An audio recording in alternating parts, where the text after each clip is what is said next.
que eu comecei a perceber? Foi meio que sem querer, é verdade, no início. Eu comecei a perceber que essas pessoas que procuram, essas pessoas de alta performance que me procuram para atendimento, para organizar algum parâmetro específico da vida, eu comecei a perceber que essas pessoas têm um padrão. E principalmente um padrão específico no que diz respeito à interpretação e à resposta ao medo. Então o que eu comecei a perceber? Que todas as pessoas de alta performance que eu atendi até hoje, e alta performance, entenda, cognitiva, intelectual, psicológica, porque para você ter alta performance no esporte, você tem que ter um psicológico muito alinhado para conseguir lidar com aquela situação de estresse. Eu percebi que todos eles têm medo, mas não medo no sentido que a gente normalmente fala por aí. Um medo de perder o que já conquistou e voltar num lugar que antes eles estavam. Que era um lugar de desconforto. Um lugar de desconforto, muitas vezes, ou um lugar que passava muita dificuldade, um lugar que não conseguia fazer as suas realizações ou colocar em prática os seus desejos, ou muitas vezes ajudar as pessoas que queriam ajudar na família, etc. Então o que eu comecei a perceber, e aí até é importante falar isso, que muitas vezes as pessoas distorcem um pouco o que é a população de alto rendimento. Principalmente quando envolve dinheiro, né? Que é uma coisa meio que confusa na cabeça do brasileiro. É meio confuso o jeito que a gente lida com dinheiro. Essas pessoas eu comecei a perceber que elas não são, na verdade, ambiciosas por querer mais uma recompensa. Elas são ambiciosas para não voltar onde estavam. E quando você se comporta para evitar voltar aonde você estava, isso impulsiona você para frente. Então vou te dar um exemplo natural. Imagina que você está andando na rua e você é uma pessoa que tem muita dificuldade de fazer atividade física. Você tem muita dificuldade, não consegue correr, não consegue fazer exercício e tal. Se vem um pitbull raivoso, babando para o seu lado, acuando alto, você tem aquele estímulo sonoro no seu ouvido, você tem um estímulo visual de ver um animal gigante babando, correndo para o seu lado. Cara, não existe preguiça nesse momento para correr, você vai correr, não interessa se doa o corpo, inclusive o seu organismo, ele prepara uma resposta específica endocrinológica, mediada por hormônios e neurotransmissores, que a gente pode eventualmente falar, que é uma resposta endocrinológica arquitetada para você fazer aquele comportamento. Por quê? Porque você teve um estímulo ali que gerou medo em você. Essas pessoas de alta performance têm mais ou menos essa resposta em um nível mais baixo. Claro que elas não têm taquicardia sempre que tem que tomar uma decisão ou um estresse bizarro, mas são pessoas motivadas pelo medo. Então a pessoa não é motivada em alcançar, ela é motivada por não voltar onde ela estava. Isso, Ivan, e aí me interrompe se as minhas conversas, se eu falo demais. Quando a gente olha neurobiologicamente, a motivação, na verdade a dopamina, que é o neurotransmissor envolvido com motivação e não prazer, muita gente acha que é prazer, é motivação. É motivação. Motivação, dopamina dá motivação para buscar o prazer. Só que aí tem uma coisa na dopamina que muitas pessoas não entendem quando vão estudar sobre dopamina.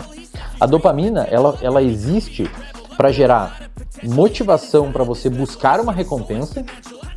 Então eu digo para você que você está com muita fome agora.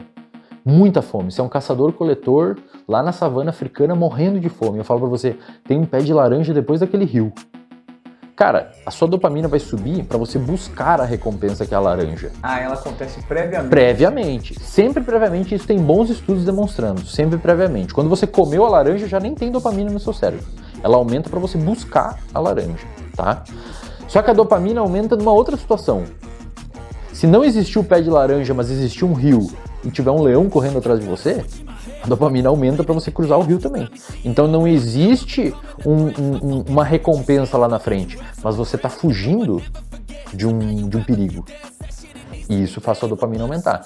Então dopamina e, portanto, motivação existem dois cenários, para você buscar uma recompensa e para você fugir de um perigo. Na minha experiência clínica, atendendo essa população, a dopamina deles aumenta na segunda situação, para fugir de um perigo. Então eles não querem perder o que construíram. Não necessariamente eles querem mais, por ser ambicioso. Claro que muitos é os dois. Mas o que eu tenho visto, e isso é muito curioso, me impactou bastante, porque muitas vezes a gente acha, pô, o cara é ambicioso, ele já tem 5 milhões na conta e quer 10. Não é que ele quer 10, ele não quer ter 2. E para não ter 2, ele garante que não vai ter 2 buscando o 10º. Isso estimula a performance. Né? Estimula a performance.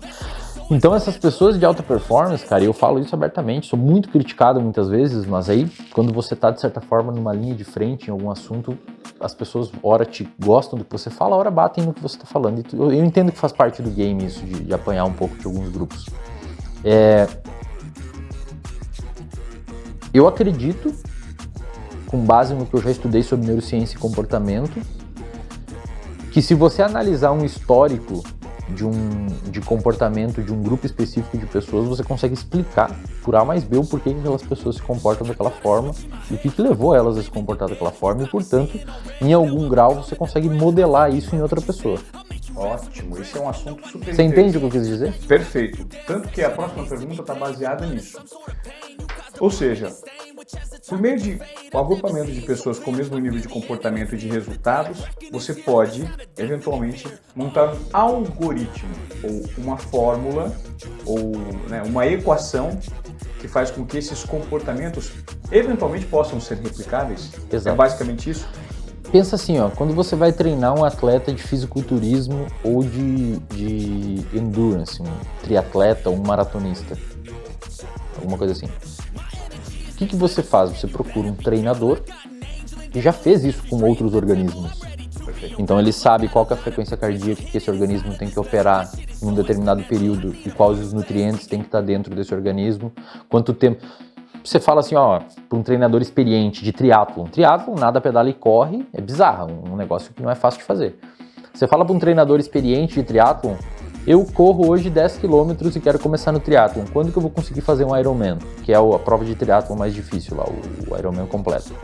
Um treinador experiente, ele consegue te falar exatamente, mais ou menos, à luz ali do seu contexto, quanto tempo de treino você vai ter que ter para conseguir fazer aquilo.